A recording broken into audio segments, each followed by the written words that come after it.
Hola, muy buenas tardes a todos. Bienvenidos a nuestro taller, un taller más de disabilidades, enfermedades mentales y degenerativas. Hoy tenemos a nuestra experta, Sandra Martínez.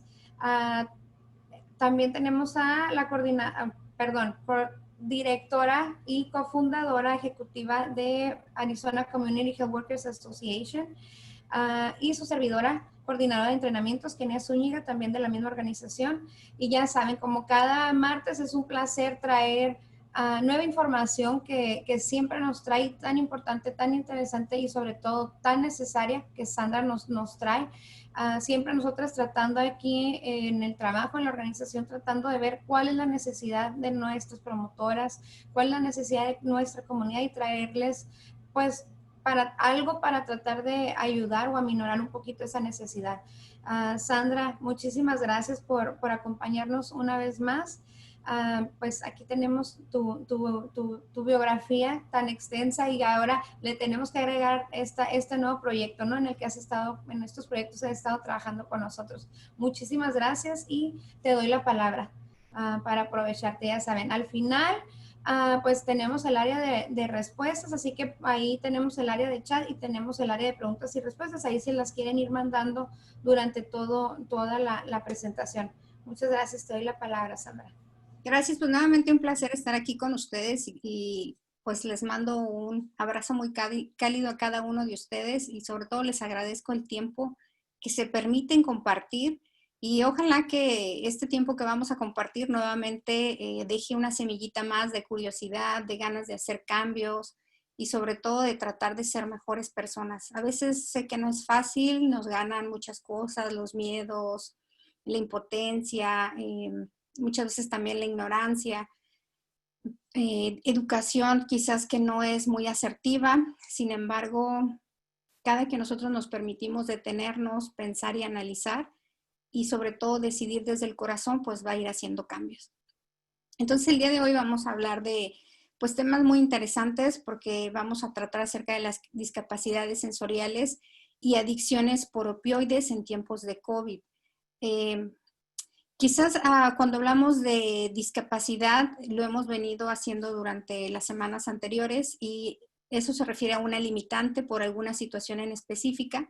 Sin embargo, no todo lo que entra en la discapacidad nos limita. Hay muchas cosas más que nos limitan y que nos hacen a veces que nuestro día a día sea difícil, complicado y ahí estamos entonces enfrentándonos a muchas barreras que muchas veces en los colectivos en donde nos, nos desenvolvemos, pues obviamente a veces eso hace que pueda ser más fácil o a veces más difícil la situación por las propias barreras de los pensamientos. Y sobre todo ahorita en este tiempo del COVID, pues las personas que tienen la discapacidad en el sentido de audición, pues tuvieron que crear formas, porque como teníamos que ponernos las máscaras y muchas veces la máscara pues no nos permite la lectura del labio, entonces hicieron esta parte de identificar, ver la necesidad y crear formas para poder interactuar a pesar de las circunstancias. Y esto es lo que en algún momento les platicaba y les decía, los tiempos difíciles siempre van a hacer que nuestra creatividad surja para ver cómo poder sobrellevar las situaciones y que en algún momento hablábamos de lo que habla de la resiliencia, ¿no? Esa capacidad que todo ser humano tiene para que a pesar de la adversidad podamos seguir avanzando. Entonces, sí, definitivamente, pues los primeros días fue quizás difícil porque era en la parte en la que teníamos que pensar cómo hacerle para seguir, para adaptarnos, que esa es la parte importante, hablar de adaptabilidad ante cualquier situación que se presente porque toda situación que viene y nos mueve desde la cotidianidad o desde el confort que a veces llevamos en las rutinas, pues surge esta necesidad de pensar y crear. Entonces, a partir de ahí, si ustedes se han fijado, ha bajado mucho la tensión a nivel colectivo porque ya estamos como entendiendo la dinámica, ya estamos tomando como parte de nosotros el ponernos las máscaras. Sin embargo, pues ahí estamos, ¿no? En este proceso de adaptabilidad. Y pues obviamente a las personitas que padecen alguna discapacidad les ha costado un poquito más de trabajo, otras menos. Y eso es lo que vamos a estar hablando en el transcurso del tiempo que nos vamos a acompañar. Entonces, ¿a qué nos referimos con discapacidad sensorial? Discapacidad sensorial tiene que ver en todo lo que viene a afectarnos a lo que es nuestra vista, todos nuestros sentidos, el oído, el olfato, el gusto y el tacto. Quizás la discapacidad sensorial que más podemos ver es la de la vista y del oído. Sin embargo, la olfativa y la gustativa quizás nosotros podemos pasarla desapercibida. Y ahí entonces a veces nosotros podemos entrar en cierta dinámica con la persona que la padece de cierta frustración por no entender, por no percibirlo, pero una vez que vamos entendiendo que esto sí es real y que sí la podemos padecer y que incluso podemos llegarla a haber padecido, sobre todo vamos a hablar de este tiempo de COVID que vino a alterar el sentido del olfato. Y vamos a iniciar por la discapacidad visual. Esto es, se presenta la dificultad en el desarrollo motor. Aquí hay personas que pueden ser discapacidad leve a severa. ¿En qué sentido? Que de plano las personas que les llamamos las personas invidentes. Entonces, este tipo de personas que tienen esta discapacidad, pues se vuelve un poquito más difícil la adaptabilidad. Sin embargo, cuando esta discapacidad se presenta en las primeras edades y hay la estimulación sensorial necesaria, o por lo menos oportuna y constante, va a haber mayor adaptabilidad al ambiente. Y aquí es donde muchas veces cuando ya se adquiere la discapacidad, cuando ya estamos un poco mayores por alguna enfermedad, ahí sí nos cuesta un poquito más la adaptabilidad porque primero tenemos que entrar en el proceso de aceptación de los cambios, que muchas veces también entran en las enfermedades como la diabetes, nos puede llevar a tener ese tipo de alteración, desde tener una vista borrosa a irnos a la parte severa donde ya pierdo completamente la visión. Entonces, nuevamente se tienen que adaptar. Obviamente a las personas se les dificulta mucho calcular dimensiones, espacios, y entra una interacción muy importante o interesante porque está entre lo que es la persona y lo que es la familia. Cada situación va a ser diferente. Sin embargo, cuando es un niño que nace con este tipo de discapacidad, entonces son invidentes, pues ellos empiezan a percibir, a aprender el mundo a través del tacto, porque se agudizan los demás sentidos, y entonces es una forma más práctica o más fácil que lo lleva a ello a la adaptabilidad. Pero ya cuando la adquirimos después de haber tenido la vista, pues sí, ahí tenemos que entrar en el proceso primero de aceptación para después de que llegamos al proceso de aceptación, entonces vienen los cambios y empezar a adaptarnos, empezar nuevamente a aprender con lo que hay. Y aquí algunas veces dicen qué sería mejor o peor, no lo sé. Sin embargo, cada persona lo vive diferente y cada persona en su justo momento pues vive ese proceso de adaptación y de aceptación a lo que hay. Y entonces, ¿qué pasa en la familia? Pues la familia igual tiene que entrar en un proceso de adaptabilidad, porque aquí entonces ya tienen que empezar en muchas cosas, por ejemplo, en cómo van a acomodar los muebles, en qué no va a ser tan fácil, por lo menos si quieren acompañar a la persona que tiene esta discapacidad, pues tienen que procurar manejar muy bien los espacios, mantenerlo en orden, porque cualquier tipo de descuido puede llevar a que sea una situación que ponga en riesgo a la persona que tiene la discapacidad. Entonces sí tienen ahí que las dos partes estar en este proceso de ver qué pasa con ellos en su situación emocional y también en el contexto, porque ellos también entran en esta parte de adaptabilidad. ¿Y qué sucede entonces con las personas que tienen una discapacidad? Muchas veces lo que tiene que lidiar la familia es que sí pueden lograr muchas cosas, de hecho pueden ser muy exitosas y nos lo han demostrado algunas personas. Sin embargo, quizás no va a ser en los tiempos que nosotros habíamos previsto, pero eso no significa que no va a haber logros.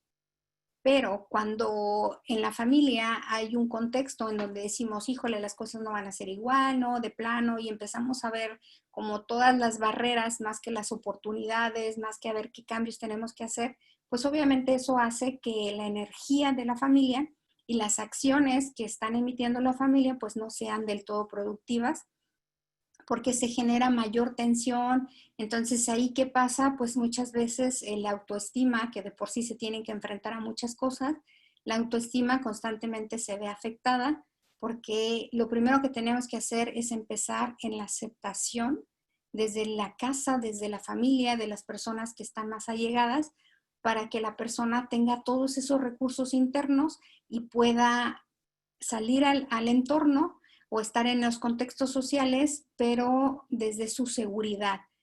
Aquí ellos siempre son grandes maestros y siempre tienen la oportunidad de irnos enseñando a nosotros cómo acompañarlos, porque muchas veces no sabemos cómo acompañarlos, pero si nos permitimos que con humildad preguntarles cómo le puedo hacer, y a lo mejor yo también es mi oportunidad de hablar de mis emociones y de decirle que muchas veces me siento frustrado por no saber acompañarlo, y ellos nos van enseñando a ver la vida a través de ellos. Y sí aprenden y aprenden mucho, sin embargo, pues su proceso es un poquito más lento, pues a raíz de la situación de la discapacidad visual, pero eso no es un impedimento para no llegar hasta donde ellos quieren. Entonces, en este sentido, pues tanto la familia como la persona que tiene una discapacidad visual, pues tiene que tener una muy buena comunicación, empezar a generar cambios. En los cambios tienen que ser favorables para la necesidad de la familia, no nada más pensando en uno, sino la familia, de todo el contexto de qué es lo que se necesita en esta adaptabilidad. Algunas veces cuando tenemos en casa una persona con discapacidad visual y tenemos a su hermano o hermana que no tiene esa discapacidad, muchas veces también la forma en cómo interactúan los padres con la persona que tiene esta discapacidad y el que no lo tiene, puede hacer inconscientemente que el hermano se sienta desplazado, que el hermano sienta que no es tan importante como el otro, porque la forma en la que la familia cuida, protege, pues está muy centrada en la necesidad aparente de la que yo creo que el otro tiene, porque lo veo con una necesidad más, y a veces también puedo llegarlo a ver con cierta situación, lo puedo llegar a ver con ojos que lo limitan a que salga todas esas habilidades que tiene. Entonces aquí tenemos que estar muy atentos, no ver nada más la necesidad de la limitante, sino ver todo lo demás que él tiene para poder hacer crecer ese potencial que tienen, y entonces a partir de ahí irlos en esa igualdad desde lo que sí hay en la fortaleza de sus habilidades que tiene. También tenemos la discapacidad que es auditiva, aquí es también conocida como hipoacusia. ¿Y qué va a pasar aquí? Entonces, igual va desde ligera, mediana, severa y profunda. La ligera son personas que sí alcanzan a escuchar, a lo mejor en un contexto de 30 centímetros o menos, y aquí está con un tono de voz alto. Entonces, cuando nos vamos a la profunda, ahí ya posiblemente ya hay necesidad de que tengamos que utilizar algún tipo de aparato auditivo para mejorar la visión. La audición. En este sentido, las personas que padecen una discapacidad auditiva, el desarrollo intelectual es más difícil porque ya la dificultad auditiva pues no los lleva a tener esta información tan fácil de manera que llegue al cerebro y que puedan entender y llevar todos los procesos cognitivos. Entonces sí va dificultando el proceso de aprendizaje.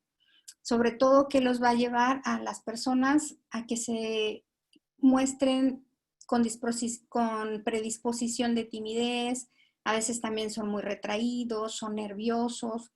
¿Por qué? Porque en esta forma de no saber qué necesitas, o no te estoy escuchando, no te estoy entendiendo, y quizás yo veo el cómo te pones nervioso cuando estás conmigo. Entonces, ¿qué pasa? Pues muchas veces ellos deciden mejor quedarse a solas para no incomodar a otras personas, y sobre todo porque sienten frustración al no poder entender ni tampoco al poder comunicarse. Sin embargo, aquí también viene la parte de adaptabilidad, tanto como para la persona como para la familia, porque la familia entonces tiene que llevar nuevos aprendizajes, como por ejemplo el lenguaje de señas, empezar a generar esta creatividad, que es lo que les decía en tiempos ahorita de la pandemia, pues máscaras que nos puedan ver nuestros labios y pueda facilitarse la comunicación. Y entonces ahí vamos generando esta creatividad para seguirnos acompañando. Y en este proceso, pues algunas veces los papás se frustran, se cansan, algunos no tienen la disponibilidad para aprender el lenguaje de señas y eso también hace que muchas veces al niño lo limiten porque quizás él en un contexto lo puede llevar el proceso de comunicación a través del lenguaje de señas, pero quizás en casa no. En casa igual van haciendo otro tipo de formas de comunicarse porque no hay no comunicación, el lenguaje siempre está en comunicación. Sin embargo, esto facilita, pero no todas las personas conocemos el lenguaje de señas y entonces eso también lo lleva a muchas limitantes. Imagínense cómo sería el mundo si todos conociéramos el lenguaje de señas. Pues las personas iban a sentir más cómodos porque iban a poder comunicarse con cualquier persona, pero pues ahí tendríamos que iniciar con un cambio a nivel social para empezar a aprender este tipo de lenguaje y entonces generar una barrera menos, pero pues ahí necesitamos de disponibilidad en la sociedad, de encontrarle el para qué aprender el lenguaje de señas y pues obviamente nos abre una puerta más para los que no tenemos la discapacidad auditiva, pero si llegamos a conocer el lenguaje de señas, pues vamos a tener una herramienta más y facilitamos mucho quizás la comunicación para las personas que sí tienen una discapacidad auditiva. Entonces, si se fijan, al final siempre estamos en interacción, tanto de quien lo padece como de las personas que están al entorno, y sí necesitamos generar mucha conciencia de qué actitudes, qué decisiones de nosotros favorecen o no favorecen a la integración de las personas que tienen algún tipo de discapacidad. En este proceso también se conoce anosia o pérdida del olfato. Aquí en la pérdida del olfato, pues es un trastorno y por lo regular el especialista es el otorrinolaringológico, el que lo ve, el otorrinolaringólogo es el que está en esta especialidad para acompañar todos los problemas nasales y a partir de ahí, pues se dan algunas variantes. ¿Y qué pasa con las personas que padecen la pérdida del olfato, que fue lo que sucedió ahorita con el COVID? Fue uno de los síntomas donde las personas no percibían los olores y eso pues era un síntoma característico del virus. Entonces, ¿qué sucede? Pues viene a alterar porque tanto el olfato como el gusto tienen ahí una relación, entonces ya el sabor era diferente. Y aquí en este proceso dice que va encaminado mucho con lo que es la depresión, porque ya no percibes los olores, los sabores pues también son difíciles. Y aquí entra a veces uno en en un proceso con la familia donde la persona que cocina pues a lo mejor hace su mejor esfuerzo, se esmera y está esperando que lo disfrute y algunas veces la reacción de los demás es, no, pues sabe muy fea. Entonces sí va llevando a esa fricción, a esa tensión en la familia. Y esta pérdida, discapacidad del olfato, pues es muy común, quizás ya lo han sentido cuando están con algún resfriado, sinusitis, por ahí hay predisposiciones de algunas enfermedades como el Alzheimer, tumores, fumar de manera excesiva, entonces todo eso va a venir a alterar. Pero pues ahí estamos en ese proceso donde estamos en un contexto donde interactuamos y en esa interacción pues necesitamos llegar al entendimiento para poder entender que ciertas acciones generan reacciones y de esas reacciones generan emociones y sentimientos que los pueden llevar a situaciones complicadas en la familia. Entonces, las personas que padecen este tipo de situaciones quizás pues tienen muy sensible algunas el sentido olfativo y lo que puede llegar a pasar es que también afecta su autoestima.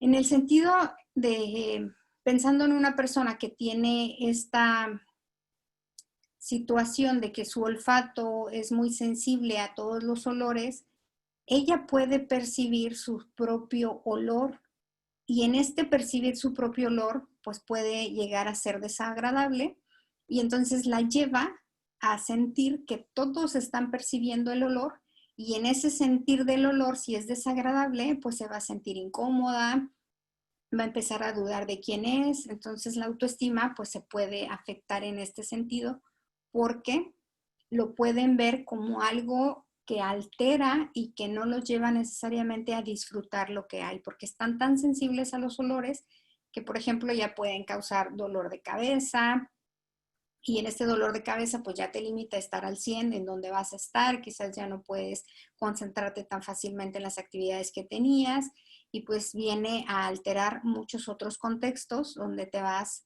perdiendo de disfrutar en plenitud lo que hay.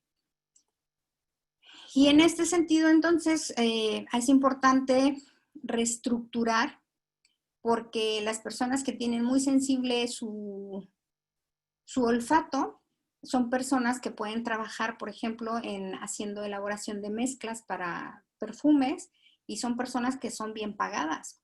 La cuestión es cómo se lleva esta situación, si lo perciben desde una oportunidad o si lo perciben como una limitante. Pero aquí, desde esta percepción, tiene mucho que ver el cómo uno se relaciona con la familia y sobre todo qué escuchamos de la familia.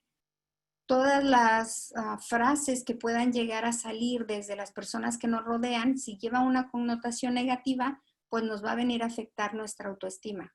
Si lleva una connotación positiva, pues nos van a ayudar a ver que esta situación puede ser de provecho y la vamos a poder ver como una área de oportunidad y no como algo que nos hace diferente, pero desde el sentido negativo.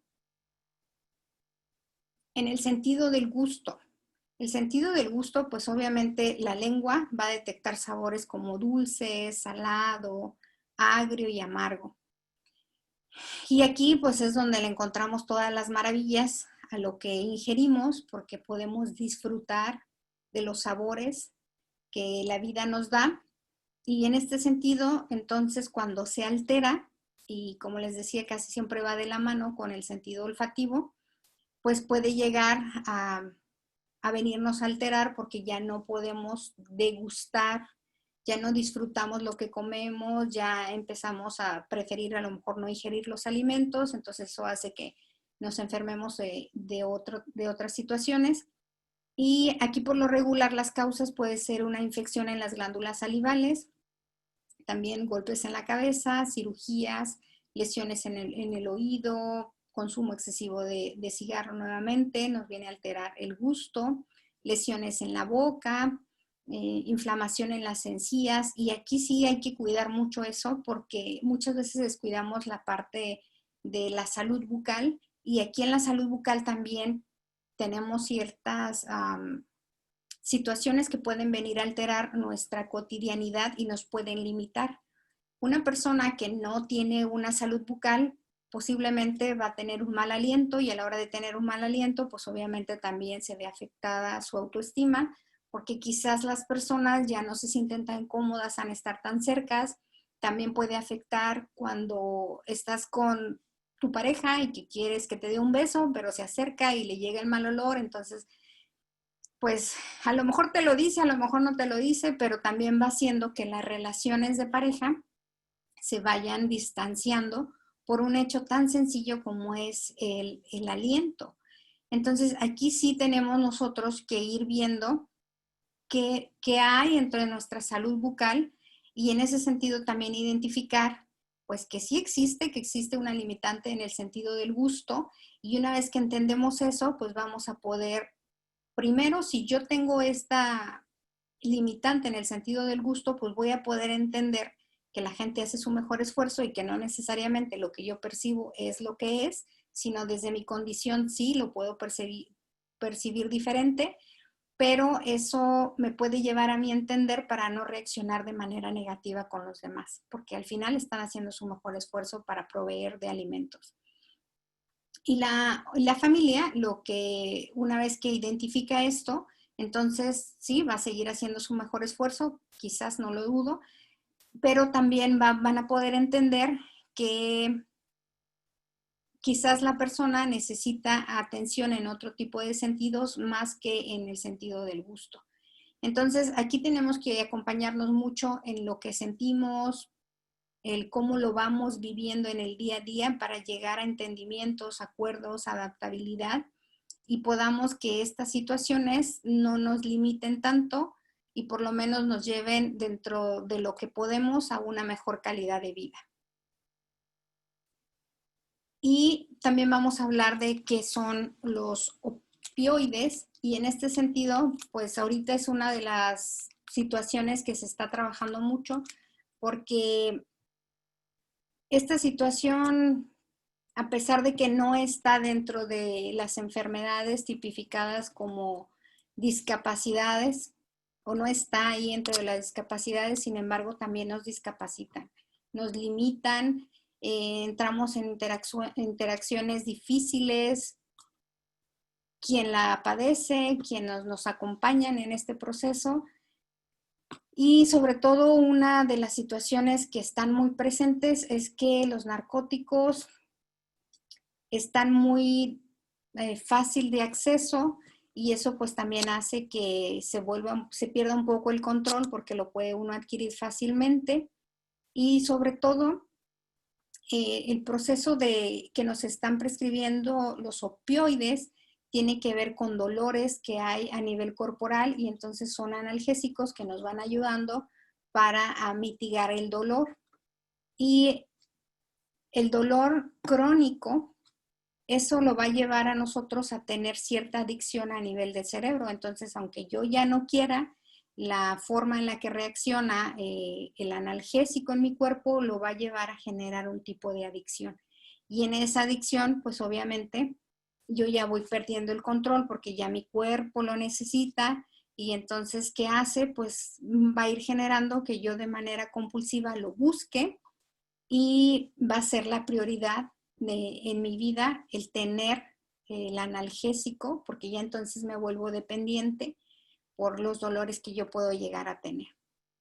Y aquí entonces, si no queremos desarrollar algún tipo de adicción por los opioides, es importante que identifiquemos cuál es el dolor que estamos teniendo en nuestro cuerpo, porque a partir de ese dolor hay una causa y hay que encontrarle la causa. ¿Qué es lo que me está diciendo esa partecita de mi cuerpo? ¿Qué me está diciendo? Quizás me dice hay que tener atención, quizás necesito amor, necesito cuidado y más que de los demás, quizás es un cuidado propio y a partir de ahí es empezar a generar cambios. Las adicciones a los opioides es una enfermedad crónica que deteriora la salud tanto física y mental y afecta a todos los ámbitos, tanto el profesional, el académico, el familiar y el social. Entonces, se estima que 50 millones de personas sufren dolor crónico en Estados Unidos. Y en este sentido, entonces, pues, ¿qué pasa? Pues hay más personas vulnerables a padecer este tipo de adicciones. ¿Cuáles son las causas y las consecuencias?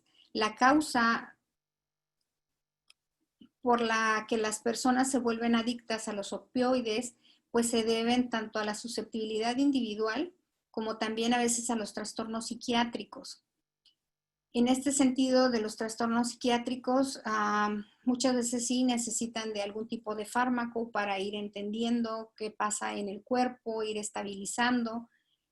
Sin embargo, reitero, hay algo detrás de todo esto y necesitamos encontrar el origen que lleva a ese dolor y atenderlo. Y muchas veces los dolores van encaminados con emociones no procesadas, no digeridas, pero muy pocas veces ponemos atención a nuestras emociones. Casi siempre nuestra cultura nos ha venido a enseñar que si hay un dolor, pues tenemos un analgésico, un medicamento indicado para que se nos quite. Y sobre todo porque es de un efecto casi siempre inmediato, donde nos lleva a un cambio a nivel corporal. Pero no estamos atendiendo el origen. Y esa es la parte que necesitamos ir concientizando, de que necesitamos nosotros ir generando la conciencia de qué pasa con nuestras emociones. Por eso es importante ir trabajando con lo que es la inteligencia emocional, hablar de lo que sentimos, pedir lo que necesitamos a raíz de nuestras emociones, que no necesariamente nos lo van a dar, pero sí hacernos consciente por lo menos de que me aseguré de pedirlo. Y en ese proceso, pues ir haciendo mayores habilidades para poder adquirir lo que necesito desde la identificación de mis necesidades. Y las consecuencias, pues obviamente van a venir a ser las malformaciones físicas y psicológicas. Ya las personas están muy irritables, la familia muy desgastada. Y sin querer, cuando ya sabemos que, por ejemplo, yo puedo llegar a tener algún tipo de dolor crónico y pues me recetan algún opioide para mitigar el efecto del dolor, pues ahí estoy, ¿no? Y entonces sí, posiblemente el medicamento reacciona favorablemente a mi cuerpo, posiblemente no, que esa es otra de las cosas que a veces uno se desespera, que es lo que me ha tocado escuchar con las personas que consumen algún medicamento. Y no nada más ya es uno, después te van agregando otro para prevenir otra cosa y ahí te van agregando los medicamentos. Y en ese sentido, pues también los doctores tienen que ir identificando cuáles son los fármacos adecuados para esa persona en exclusivo, porque cada cuerpo reacciona de manera diferente. Y eso también a veces genera que las personas ya estén a la defensiva y digan, no quiero ningún tipo de medicamento porque me va a crear algún tipo de adicción y no quiero ser adicta a ningún tipo de medicamento. Bueno, yo aquí los invito a que necesitamos preguntar en caso de que nos prescriban algún medicamento, es preguntar qué tiene ese medicamento, cuáles serían los efectos secundarios que puede haber a raíz de ingerir ese medicamento, por cuánto tiempo lo voy a ingerir, qué pasa si yo me llego a sentir mal, qué tengo que hacer, pues quizás inmediatamente comunicarse con su médico primario para informarle lo que está sintiendo y a partir de ahí el médico primario pues puede hacer cambios, pero muchas veces lo que hacemos, la mayoría de las personas es nos autorrecetamos, algunas veces somos nuestros propios doctores y nos quitamos el medicamento o lo tomamos cuando creo que sí, cuando creo que no. Y, y está bien cuando es para mí porque quizás conozco mi cuerpo, pero cuando yo tengo que dar un medicamento a un menor, ahí muchas veces los niños están resistentes a los medicamentos, dicen no me lo quiero tomar, que también atrás de esa conducta hay un pensamiento que el niño tiene para decir me lo tomo o no me lo tomo, y muchas veces tiene que ver con la forma en la que la familia recibe los medicamentos. Y ahí también desde la infancia muchas veces los papás van haciendo que los niños se vayan haciendo dependientes al medicamento. Ay, que te duele la cabeza, tómate esta pastillita. Ay, que te duele la panza, tómate esta pastillita. Y ahí están constantemente generando la ingesta del hábito de adquirir pastillas. Entonces sí es importante ir identificando cómo me relaciono yo con los medicamentos, qué pensamiento tengo a raíz de los medicamentos y si me los tomo desde la conciencia o porque el doctor me dijo que me los tengo que tomar. Hay que averiguar, preguntar qué le estoy dando a mi cuerpo. Y yo lo llevaría también que si se los van a tomar y ya averiguaron, que vayan más allá de y no se quede nada más con la pastillita.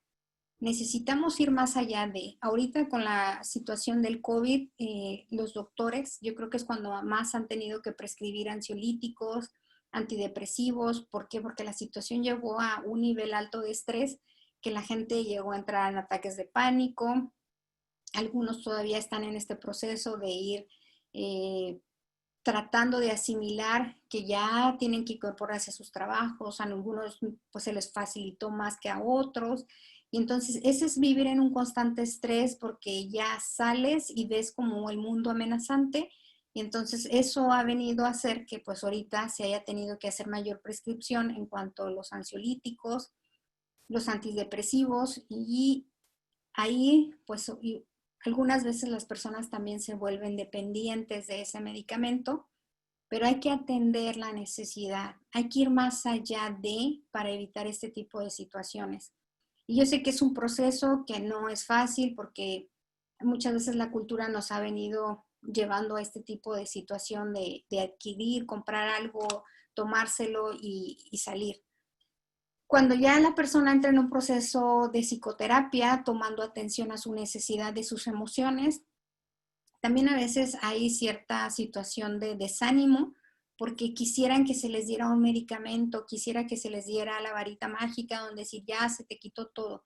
Es un proceso, imagínense que a veces me ha tocado recibir o conocer personas que llevan 50 años o más de su vida y la primera vez que visitan a un psicólogo, pues obviamente ya viene un cúmulo de emociones ahí no procesadas, que con una sesión no va a ser suficiente, que a veces hay que invertir cierto, pues es un proceso, cierto tipo de sesiones para ir avanzando, tomar conciencia de las emociones.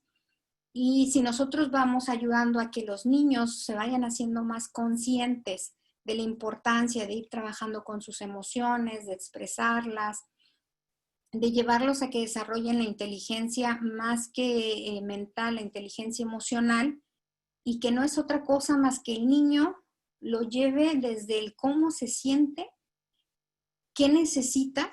Y aquí hay un ejercicio que algunas veces se practica con los niños y ha llevado a que los niños mejoren su atención y sobre todo empiecen a sentir mayor control de sus emociones, porque creo que ahí es donde está el área de oportunidad. Entonces el ejercicio no se trata de otra cosa más que llevar al niño a que quizás escoja su mejor peluche, su preferido, el que es mejor se sienta, y lo puedes invitar al niño a que se acueste boca arriba y le pides que su osito de peluche o el monito que él sea de su preferencia, lo ponga en su pancita y lo invitas a que empiece a respirar. Como en esta forma de llevar al niño y decir, mira, vamos a jugar, a que vas a empezar tú a acurrucar, a jugar con tu osito, y entonces ya lo llevas a que lo ponga en su pancita y entonces ahora le dices, mira, respira, pero respira de tal manera que tu osito se vea más hacia arriba y te vas a ir dando cuenta cómo sube y cómo baja.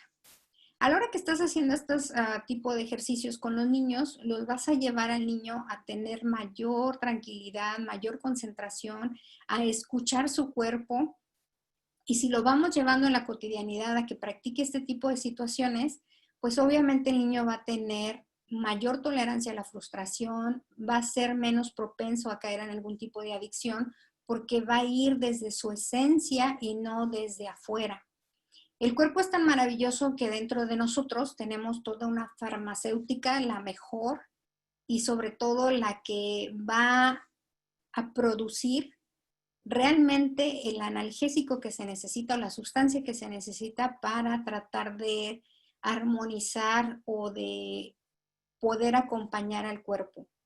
El cuerpo es tan inteligente que él se activa ante la información que recibe de nosotros, pero acuérdense que la información viene desde el cerebro y ahí pues la situación que a veces si conocemos cómo trabaja el cerebro podemos llevarlo a que se tranquilice porque no reconoce entre lo real y lo imaginario, sin embargo él es muy obediente y toda información que recibe pues lo activa.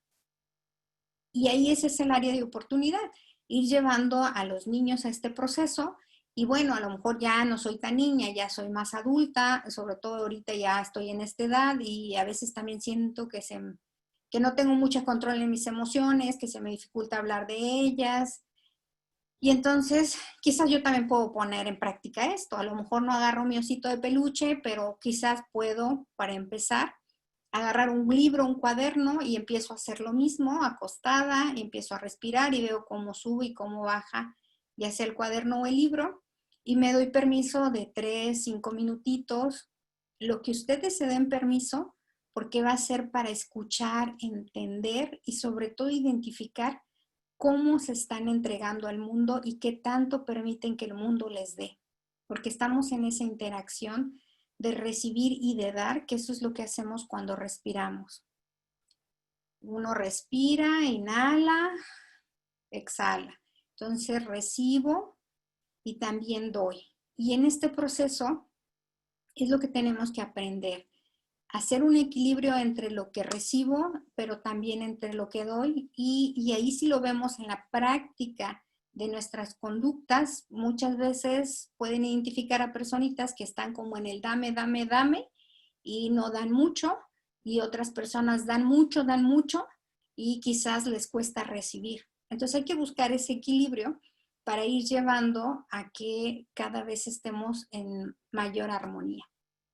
Entonces, sin duda, pues no es fácil que las personas que acompañan a una persona que tiene una adicción por opioides, pues están entre esa disyuntiva, sobre todo si es por una situación de salud, entre que si se los doy, que si no se los doy, pues a veces hay que evaluar la situación, porque si ya es un fármaco que lo va a llevar a tener una calidad de vida porque tiene una enfermedad crónico-degenerativa, pues quizás ese es el mejor momento de hacer uso de esos fármacos para mitigar el dolor y que sus últimos días sean con mayor calidad.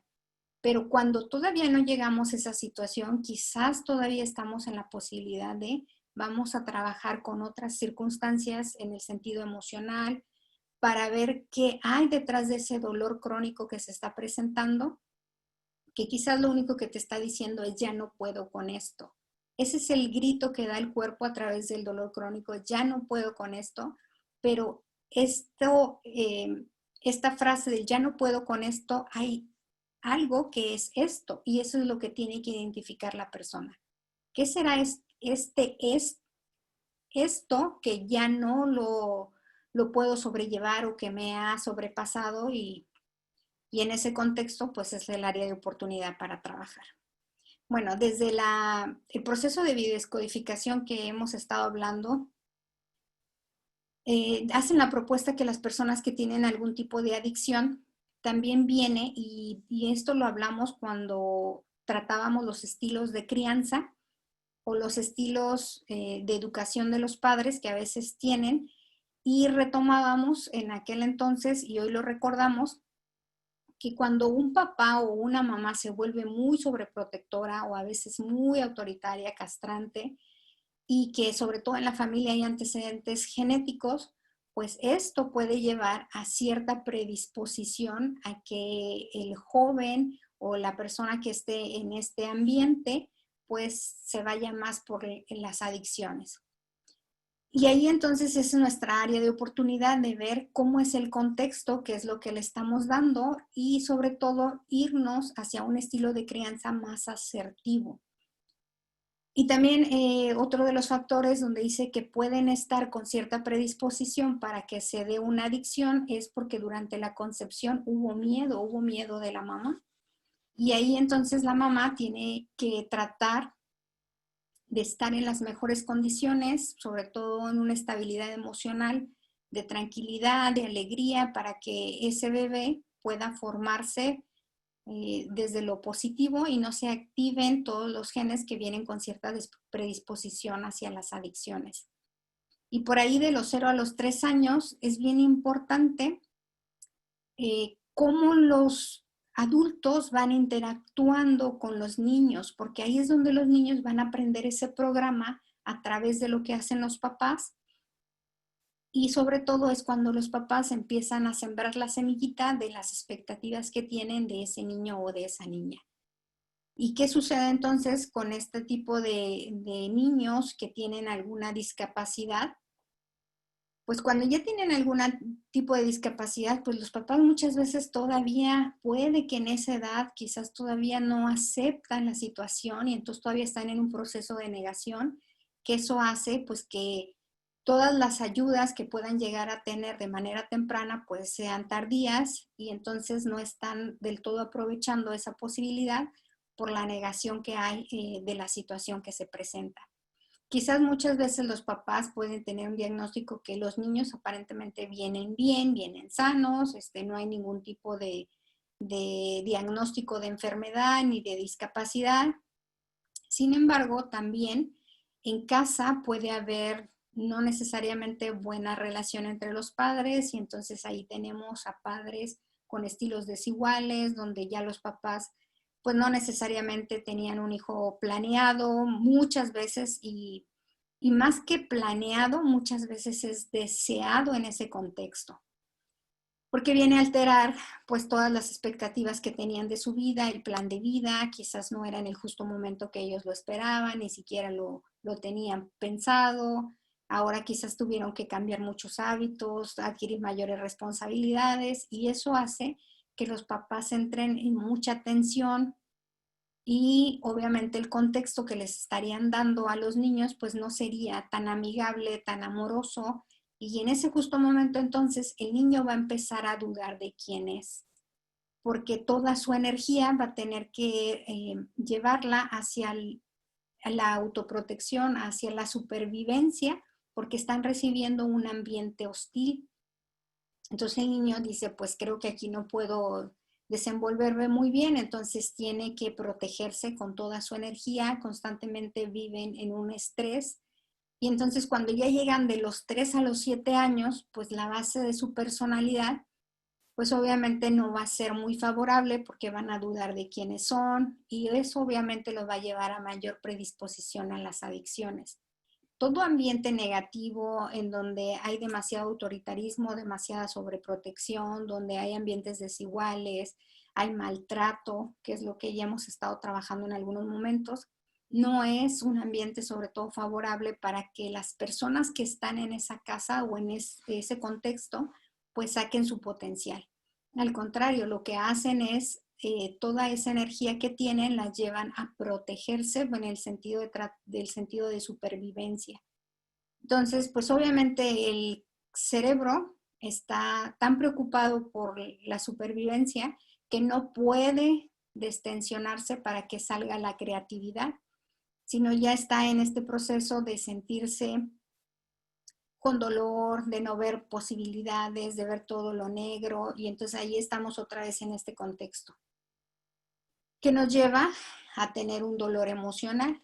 Y entonces el niño o la persona que está en este contexto empieza a desarrollar mecanismos de sobrevivencia, donde se vuelven más hostiles, en donde empiezan a guardarse sus emociones, en donde tienen entonces ahora que tratar de sacar la versión quizás de frialdad más que la amorosa y están ahí haciendo lo necesario como poniéndose capas de protección que los lleva entonces al distanciamiento amoroso y afectivo con los demás. Entonces ahí tenemos de repente quejas de es que mi pareja, mi hijo, mi esposa no son tan amorosos, son fríos y yo quisiera que me dé un beso, yo quisiera que me diga que me ama y ahí estamos en este deseo queriendo que el otro sea diferente, pero hay que entender el contexto de por qué el otro no se siente con este contexto de cordialidad para poderlo sacar. Entonces, está la defensiva y esa persona tendría que trabajar con sus propias barreras para poder querer hacer cambios. Entonces, cuando ustedes vean que hay una familia en donde hay un contexto donde perciben que los hijos son como una carga, pues obviamente no es el mejor contexto para que ese niño saque su potencial, pero quizás podemos llevarlos a que reestructuren lo que sí es y saquen lo mejor de la situación que se presente. Creo que muchas veces nosotros en estas interacciones, que muchas veces son tóxicas en las formas como nos relacionamos, y muchas de ellas son no necesariamente con el contexto ni con la intención de que el otro hacerlo sentir mal y que sea adicto, sino todo lo contrario. Los papás que yo a veces me toca platicar que tienen algún hijo con alguna adicción, pues los lleva a esa situación de yo no es lo que quiero para mi hijo, yo quiero lo mejor para mi hijo, pero tienen que tomar la responsabilidad de cómo están interactuando con ese hijo, que tanto lo hacen ver desde las habilidades que tienen, porque casi siempre los vamos minimizando y vamos diciendo pobrecitos. Pobrecito porque las decisiones que toma, pobrecito porque la mujer que le tocó, pobrecito. Y estamos ahí llevándole en este pobrecito, que eso es lo único que hace es ver lo que no me está gustando en lugar de ayudar al cerebro a ver la potencial o las habilidades que tiene para salir adelante de lo que se presenta.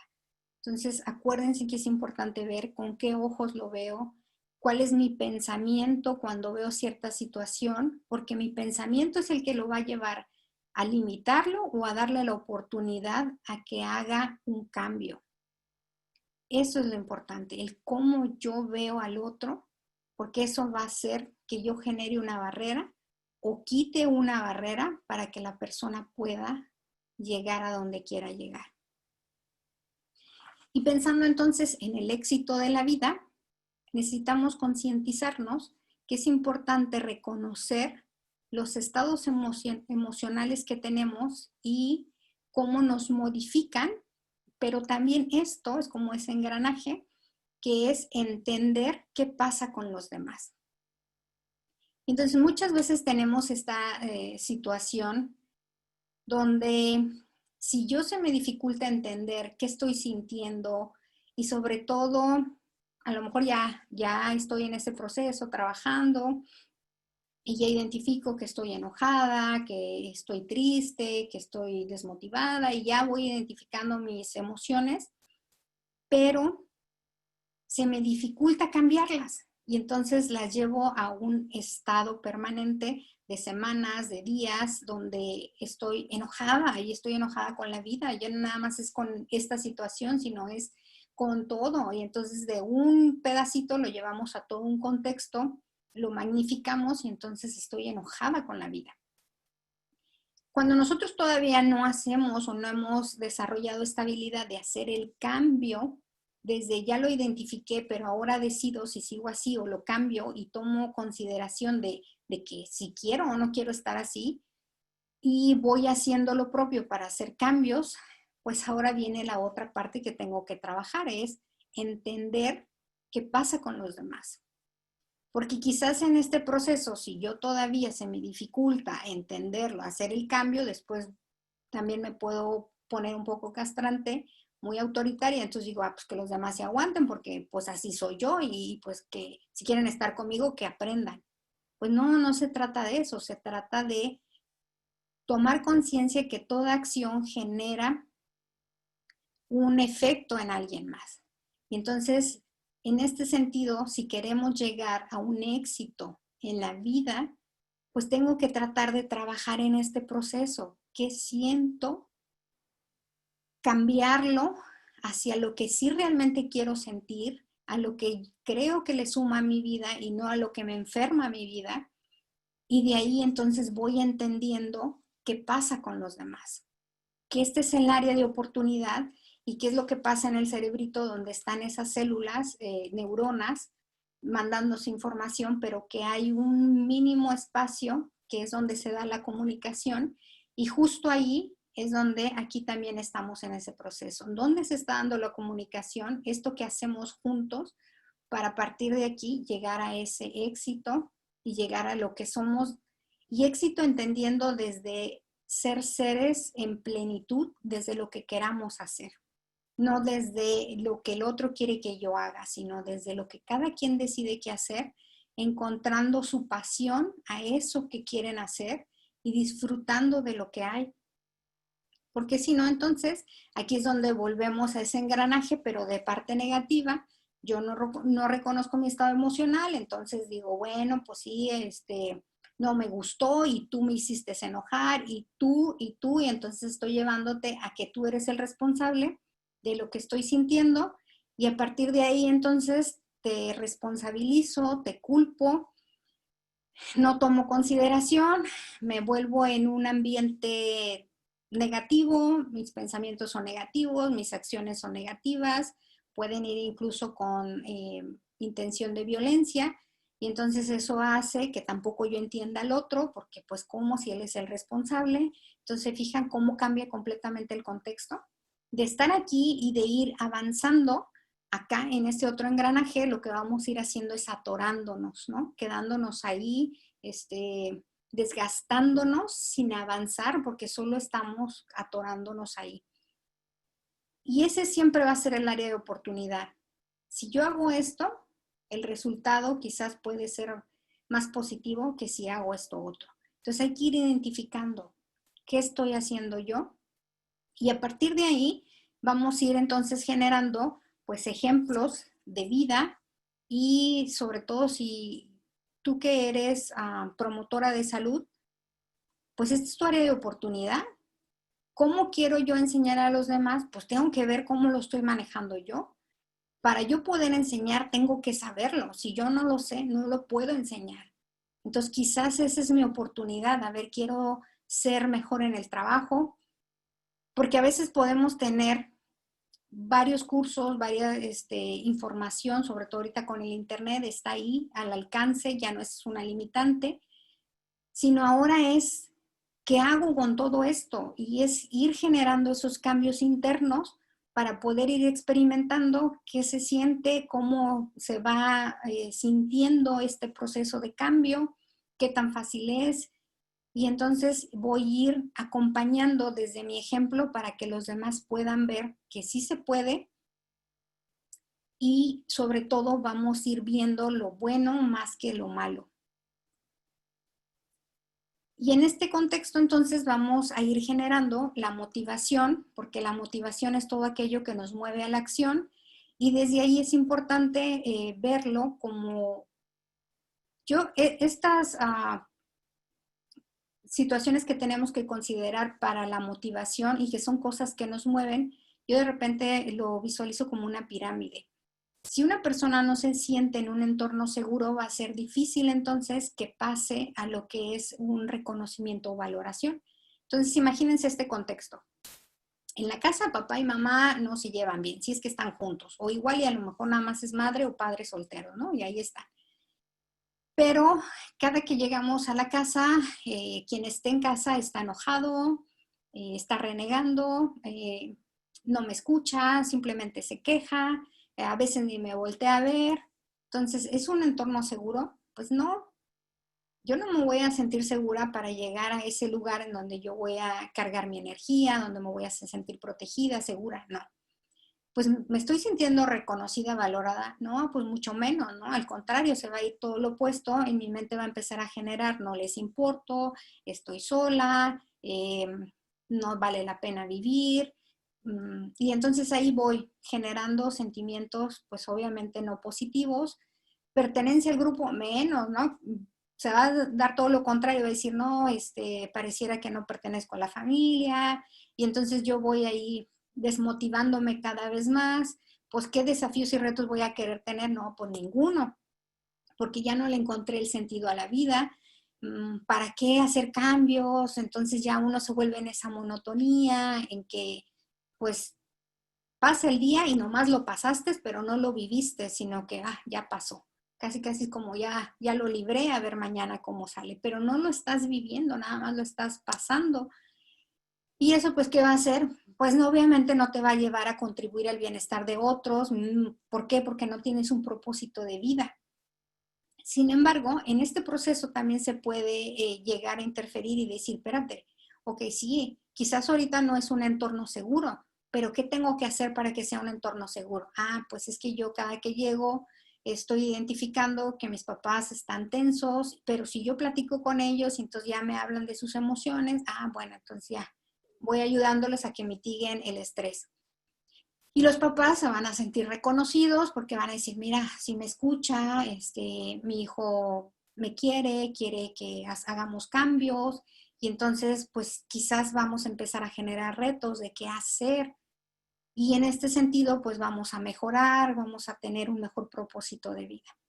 Entonces es cuestión de tomar la decisión para ir generando cambios, que esta es parte de la resiliencia, que en la sesión pasada preguntaban, bueno, pues, ¿qué hago? Pues tan sencillo como buscar modelos. ¿Qué quieres? Tener ese plan de vida, ese propósito de vida y empezar de ahí para motivar a las personas a que se responsabilicen de ese propósito de vida, empezar a crear el plan de acción para llegar al propósito de vida y a partir de ahí empezar a generar esos pequeños cambios que nos van a llegar o nos van a hacer que lleguemos al propósito de vida. Y a partir de ahí entonces empezaremos a trabajar de la mano con nuestra autoestima porque ya vamos a empezarnos a sentir capaces, vamos a sentirnos más cómodos para enfrentarnos a la vida y eso va a ir generando cambios. y constantemente vamos a sentirnos mejor para un desafío más, un reto más. Entonces, siempre es algo que nosotros tenemos que decidir. Pero para esto necesitamos vernos desde esos ojos del sí puedes, desde esas capacidades que tenemos. Y recuerden, sí, no es fácil, se escucharía, sin embargo, a la hora de la acción es constantemente detenernos y cómo lo estoy haciendo. Y considerar, ¿lo quiero hacer igual o lo quiero hacer diferente?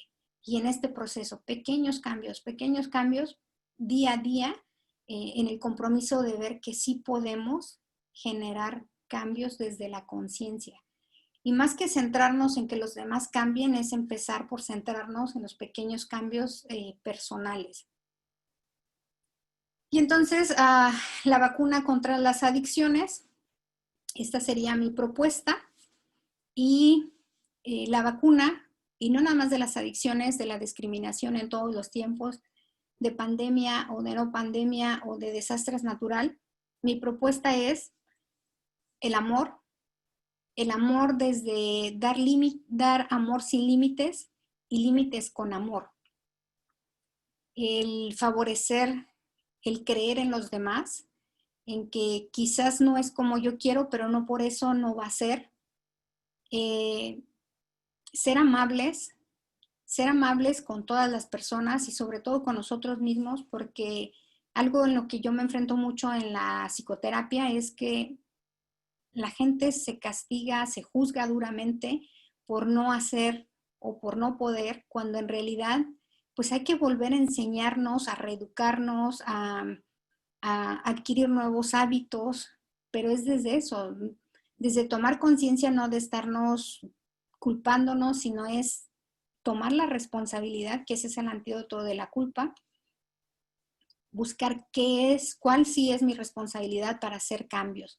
Entonces es esta parte de ser amables, del valorarnos, del vernos con esos ojos de todas las capacidades que tienes y no nada más centrarme en esa limitante, sino es identificar esa limitante para yo generar áreas de oportunidad o de facilitar y no poner barreras, pero no es centrarme en eso, es ver esto como en información que tú me das para lo que yo tengo que hacer para facilitarte a ti, pero partir de ahí es ver todo lo demás que sí tienes y que puedes sobresalir con lo que hay.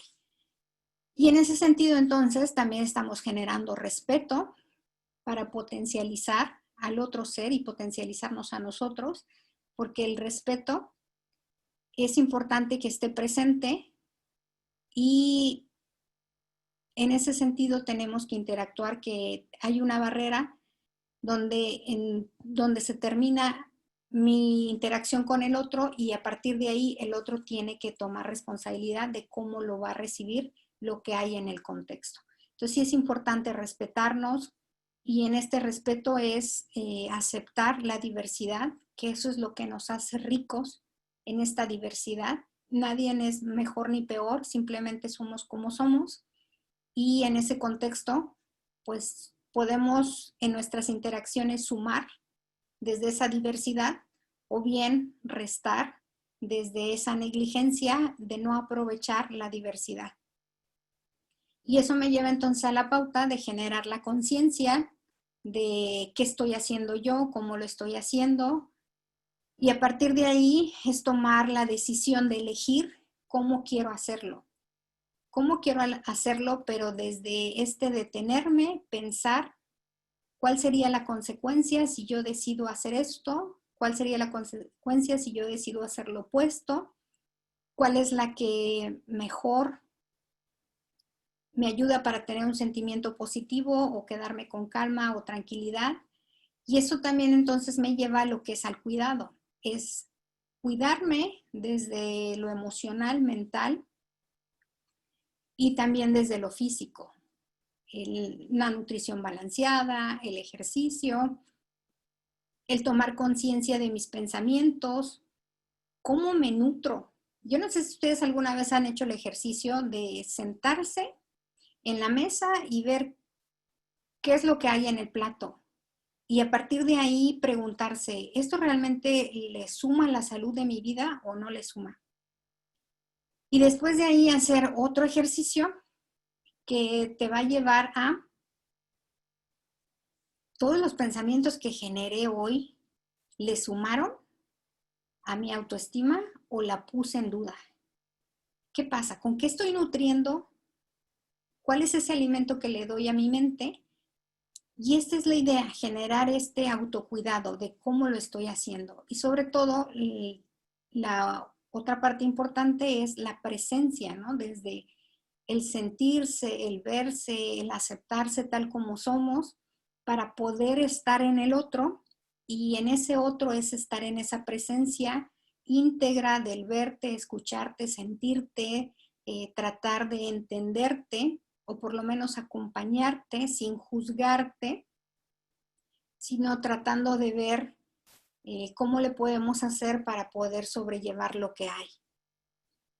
Y entonces de la mano iría el corazón y el cerebro, no estarían como en esta lucha de uno con el otro, sino estarían con el acompañamiento amoroso, armónico, desde lo que se dice en la mente y lo que se siente en el corazón. Si mi cerebro me dice no lo estás haciendo bien, automáticamente mi cerebro pareciera que le estoy dando un golpe, pero si mi cerebro dice lo hiciste lo mejor que pudiste, entonces mi corazón va a quedar mucho más tranquilo. Y esa es la parte que necesitamos ir trabajando, porque independientemente de que tengamos algún tipo de limitante y de situaciones que nos van a llevar a limitarnos, que nos pueden llevar a eso, a sentir la incapacidad de hacer algo, ya estén tipificadas o no estén tipificadas como discapacidad, es importante trabajar desde la armonía, desde lo que hay, viendo la mejor versión de la persona que esté al lado de nosotros, pero necesitamos trabajar con la mejor versión que seamos nosotros. Entonces, ya para ir finalizando, como una forma de resumen es ¿qué hacer? Bueno, pues la idea es favorecer entonces en la familia que sea una educación asertiva donde hay mucho amor, pero límites con amor. Si se fijan, límites con amor, no autoritarismo, no sobreprotección, sino desde la forma equilibrada, madura, con entendimiento, con escucha. Y de ahí entonces, de la parte de la sociedad, pues tratar de ser más amables, más respetuosos. Y desde la parte individual sería trabajar con nuestro cuerpo, tanto físico, mental, espiritual y todos los componentes necesarios para tener esta salud. Que si todo eso lo integramos, pues nos va a ayudar a que en la sociedad tendremos personas sanas, desde la familia tendremos una familia con una interacción más saludable y desde la parte personal pues tendríamos esa salud integral. Entonces pasamos al tiempo de preguntas y respuestas.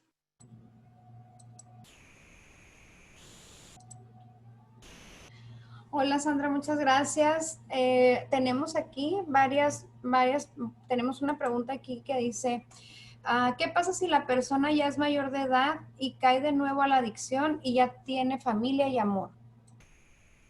Bueno, la adicción tiene que analizarse desde todos los contextos porque es multifactorial, no es una sola cosa. Y aunque pareciera que en la familia le esté dando mucho amor, quizás no necesariamente es el amor como el otro lo necesita, porque algunas veces el amor va desde la lástima, desde la preocupación, desde el miedo, más que desde la confianza. Y yo le preguntaría a esta persona, no sé si sea su familiar o no, pero si fuera su familiar, es pregúntate, cada que tú lo ves y que ves con algún síntoma de alguna adicción, ¿qué te dices? ¿Qué le dices a él? O sea, ¿qué te dices tú a ti misma pensando en él? Por ejemplo, pueden haber frases como, este no va a cambiar, ya volvió a lo mismo, no, de plano no hay cómo hacerle. Entonces, en cuanto yo voy generando eso, automáticamente mis reacciones van a ser, sí, o sea, mucho amor siento en mi corazón, pero mis acciones van a ser desde el miedo, desde el coraje, desde la impotencia. Y entonces nuevamente estoy ahí con este proceso. Entonces, la persona que es adicta primero tiene que responsabilizarse de su adicción Y la familia tiene que responsabilizarse desde la interacción que están teniendo con el adicto, porque la adicción es el síntoma de la enfermedad que hay en las interacciones familiares o sociales.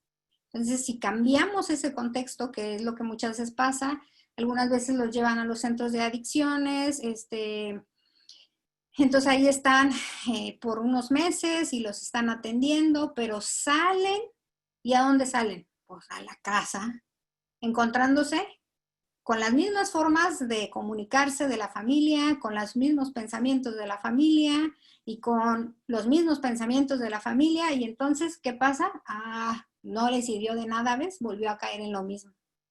Pues sí, hay que cambiar eso desde la familia, que es lo que sí les toca, y también identificando que una vez que nosotros cambiamos, pues estamos haciendo automáticamente que cambie el otro, porque entonces ya no es que tú tienes que cambiar, es tenemos que cambiar. Pero ahí muchas veces, desde las ideas que tiene la familia, es ya lo metí en un centro y va a venir cambiado.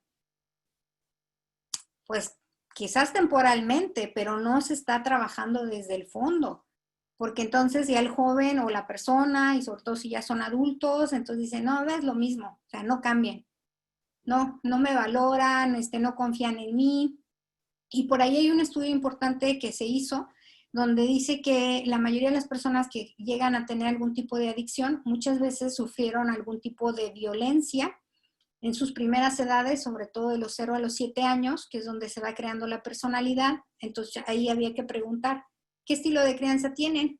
¿Sobreprotector, autoritarios? ¿Cómo están interactuando? Porque quizás es lo que está manteniendo la adicción. Quizás entonces también hay un trasfondo donde pudo haber violencia de parte sexual.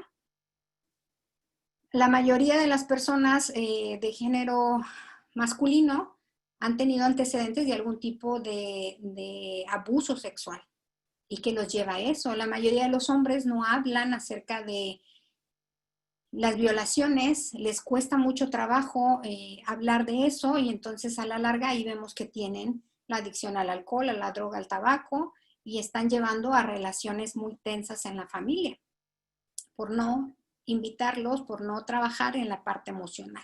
Que esa es una gran área de oportunidad que tiene o que tenemos en la sociedad de trabajar desde nuestras emociones.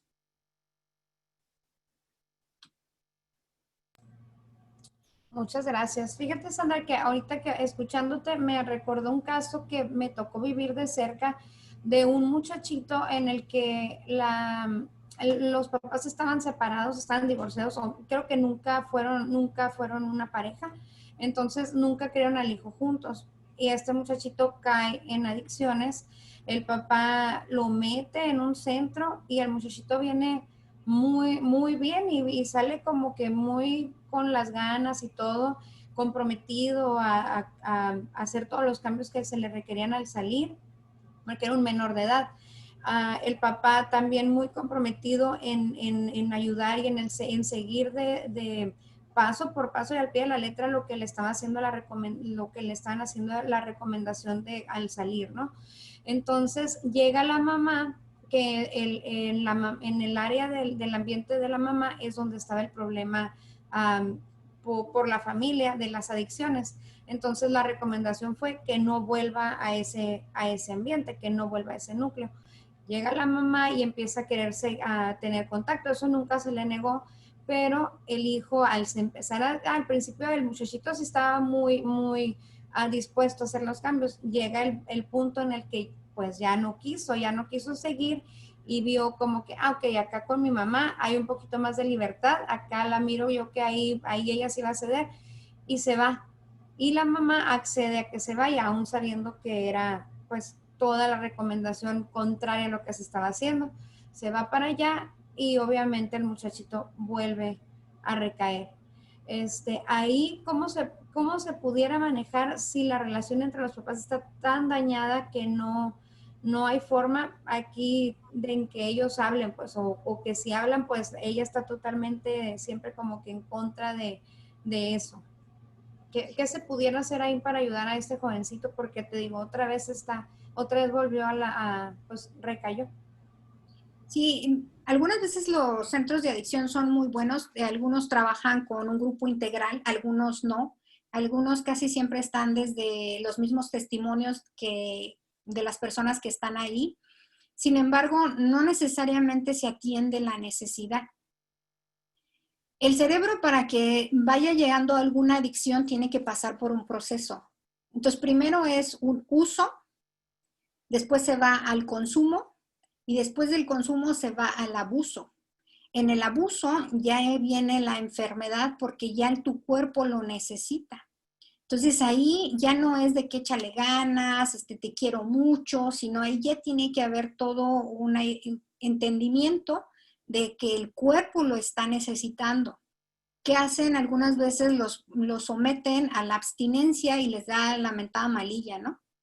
En ese proceso, pues ellos viven un montón de situaciones bioquímicas que los lleva a alguna alteración, a veces tienen alucinaciones, a veces quisieran suicidarse y se van mucho a los extremos. Y después de eso, pues ahí van en el acompañamiento. Entonces, son muchas situaciones que quizás en este ejemplo que tú me das, este chico puede ser un área de oportunidad donde él identifique que quizás este es un contexto donde hay mayor facilidad, menos reglas, y quizás acá con papá no, quizás con papá es un poquito más rígido. Entonces son dos contextos en donde ahora el joven tiene que identificar cuál es el mejor, cuál es el que más le suma a su vida, pero desde el sentido de la motivación, identificando de que papá y mamá lo hacen como lo pueden hacer, pero que también él hoy tiene esa responsabilidad de decir cómo yo lo quiero hacer para concientizarse y hacer esos cambios. Porque si está esperando a que acá con mamá tome la conciencia y haga los cambios necesarios, pues ahí lo va a llevar toda la vida. Y va a decir, por tu culpa, mamá, es que tú no esto. Que realmente no es que lo vivan así, pero quizás sí hay una interacción donde quizá pudo venir en un contexto donde no estaba planeado, donde vino a modificar cosas a los papás, en donde quizá los papás todavía están enojados y tan así es que todavía no pueden comunicarse y entonces sin querer se lo llevan entre los pies porque están ahí volviendo a replicar lo que ya pasó hace años y que no lo han podido trabajar y superar y que hoy quizás la mamá es la que tendría el área de oportunidad de decir, ¿eso es lo que quiero yo para mi hijo? O sea, realmente sí. Y la mamá te va a decir, no lo quiero. Pero entonces ahora ella tiene que decir, ¿qué estoy haciendo yo? Y ahí es donde muchas veces, como Poncio Pilatos, nos lavamos las manos y decimos, pues lo hice lo mejor que pude. Mira, le estoy pagando el centro de rehabilitación. Ah, lo llevo con la psicóloga, lo llevo aquí, lo llevo allá. Y sí lo llevas, pero ¿y tú qué? Y entonces ahí es donde volvemos a caer muchas veces en lo mismo, como en este círculo vicioso, porque en realidad ese es el problema, las interacciones que se dan en el ambiente y que muchas veces en algunos centros sí lo trabajan desde ese contexto y otros centros lo trabajan de manera individual. Entonces ahora es, ¿tú qué quieres desde este joven, desde lo que él tiene? Y empezar a generar el motivo de la vida, el para qué. Si ese joven encuentra su para qué, su propósito de vida, quizás empieza la planeación y a pesar de que acá sean contextos diferentes, él puede llegar a hacer cambios. Pero para eso es todo un proceso, ¿no? Donde la familia a veces también tiene que soltar para que él, pues lo que decimos, toque fondo. Y en este tocar fondo es, ¿qué quiero hacer ya con esto? Pero ahí estamos sosteniéndolo por el miedo y algunas veces hasta las mamás dicen, ya sé que me pide dinero, dice que para comprar comida, pero ya sé que no. Y ahí están dándole el dinero, enojándose, preocupándose y dicen, ay, este chamaco no hay. Ah, pues sí, pero entonces, mamá, ¿qué estás haciendo? Porque ahí estoy viendo un estilo de padres desiguales, quizás uno demasiado suelto, quizás entre el estilo de autoritario con el estilo sobreprotector, no lo sé, porque a raíz de que un hijo sale de un centro de rehabilitación, los papás tienen la tendencia a sobreproteger para que no caigas en donde mismo. Entonces volvemos a caer. Entonces sí es muy interesante la forma en la que cómo se van haciendo estos engranajes, pero pues la idea es que el joven encuentre su propósito de vida y llevarlos desde la conciencia que la familia tiene que, y cuando no, pues con lo que hay que trabajar. Sí, muchas gracias. Aquí tenemos otra pregunta también. Dice, ¿cómo convencer a alguien que piensa que así soy yo en cuanto a las adicciones? Que así soy yo en cuanto a las adicciones. ¿Cómo sería eso? ¿Como yo soy ¿Cómo? adicto y así soy? Ajá, como que no acepta que es un problema, como que es así soy yo, esta es mi forma de ser, soy adicto y... Ujú. Bueno, ese es algo importante también. Para que la persona empiece a tener cambios, tiene que aceptar que hay un problema de adicción, donde ya su cuerpo lo requiere.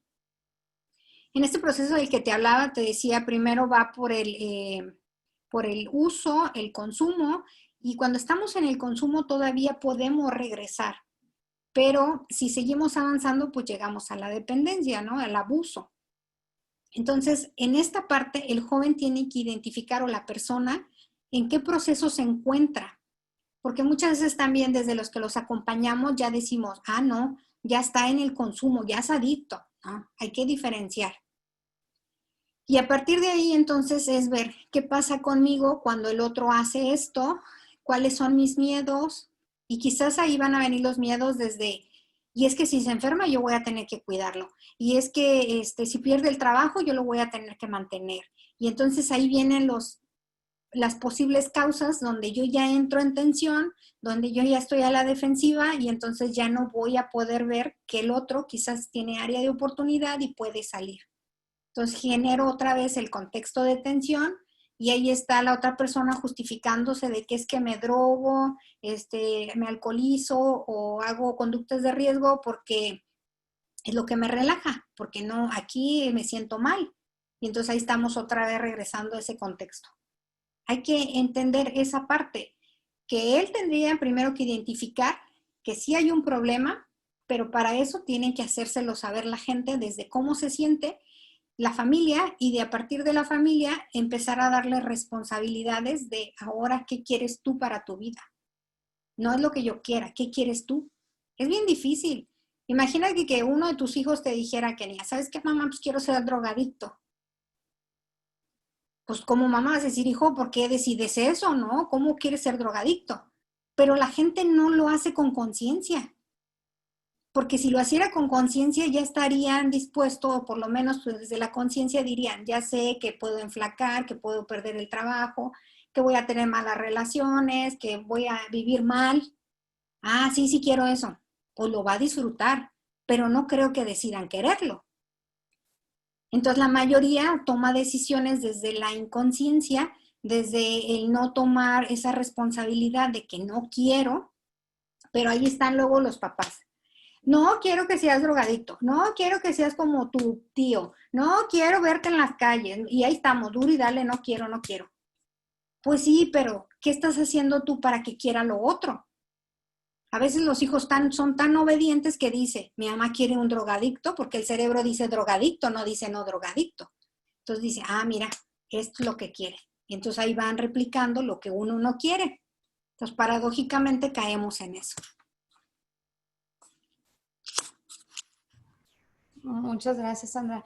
¿Cuál sería ya se nos acaba el tiempo, pero me gustaría como, por ejemplo, una última recomendación que nos pudieras dejar, como que digas tú, esto es lo más importante como promotoras de salud al trabajar con una persona adicta? ¿Cuál sería lo principal a saber al estar trabajando uno a uno con un adicto?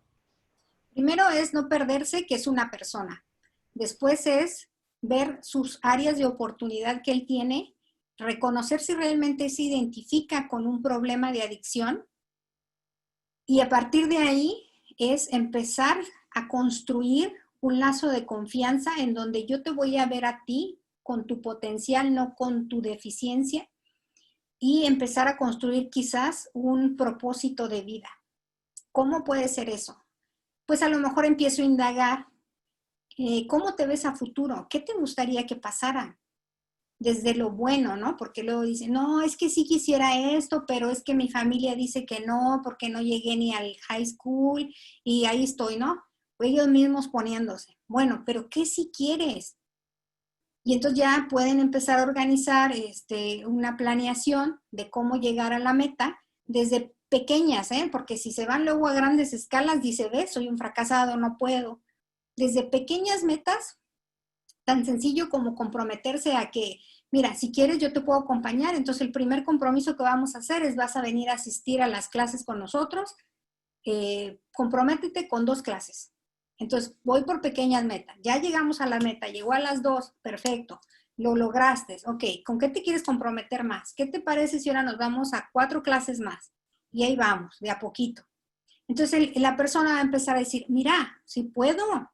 O sea, es cuestión nomás que alguien cree en mí, que vayan viendo mi potencial y entonces ahí vamos reafirmándole todo lo bueno que tiene y va a empezar a cambiar en ese contexto, porque entonces ya le estamos dando un ambiente de confianza, de armonía, de acompañamiento y dice, aquí sí me siento relajado, el cerebro se destensiona y va a empezar a escuchar más activamente, va a empezar a aprender lo que le están diciendo y obviamente va a generar más cambios, porque acá cerebro tenso solo dice adicción, esto te relaja, consume y ahí estás, consumiendo porque está el cerebro tenso y te lleva al relax, no te lleva a pensar.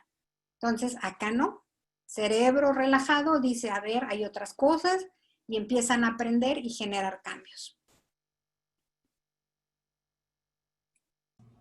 Wow, muchísimas gracias y muy interesante como siempre toda la información que nos das. Te doy tu tiempo para que nos des tu frase, porque siempre me emociona escuchar, ¿eh? Ok, bueno, pues doy gracias por su atención y no sin antes, pues los saludo a cada uno de ustedes, la divinidad que ustedes tienen y los envuelvo en el amor. Y el día de hoy termino con la frase de Helen Keller, no sé si por ahí saben de ella, escritora estadounidense, sordociega, oradora, filántropa activista, política socialista, promotora del sufragio femenino y de los derechos de los trabajadores. Ella obviamente pues sordociega, pues imagínense, eran muchas barreras que ella tenía que empezar a ir quitándose. Y dice, lo único peor a no tener vista es no tener visión. Y de ahí genera otra frase, lo mejor y lo más bonito de esta vida no puede verse ni tocarse, debe sentirse con el corazón. Y con eso terminaría yo, dejándoles un pedacito de mi corazón y recibiendo un pedacito del de ustedes. Y muy agradecida por este acompañamiento. Muchas gracias, qué bonito, Sandra, muchas gracias. Igualmente, recibe acá un pedacito también del mío y recibo uno del tuyo y del de todos ustedes que se conectaron el día de hoy. Muchas gracias porque nos hacen, nos motivan a seguir haciendo cada semana estos talleres. Muchas gracias, Sandra, por tu tiempo, por compartir con nosotros una semana más. Y recuerden, nos esperamos la semana que viene a la misma hora. Y aquí tenemos el tema de la semana que viene que dice cómo ayudar a las personas que tienen un trastorno psiquiátrico y a sus cuidadores en tiempos de pandemia. Así que no se lo pierdan porque esto suena muy interesante. Yo creo que muchas personas estamos pasando con algún tipo de padecimiento, no sé, emocional en alguno de los momentos y más a lo mejor se están agudizando con todo esto de la pandemia y con el miedo y con toda la incertidumbre que seguimos viviendo. Así que muchísimas gracias, Sandra. Muchísimas gracias a todos y los esperamos la semana que viene. Thank you, Eric. Gracias.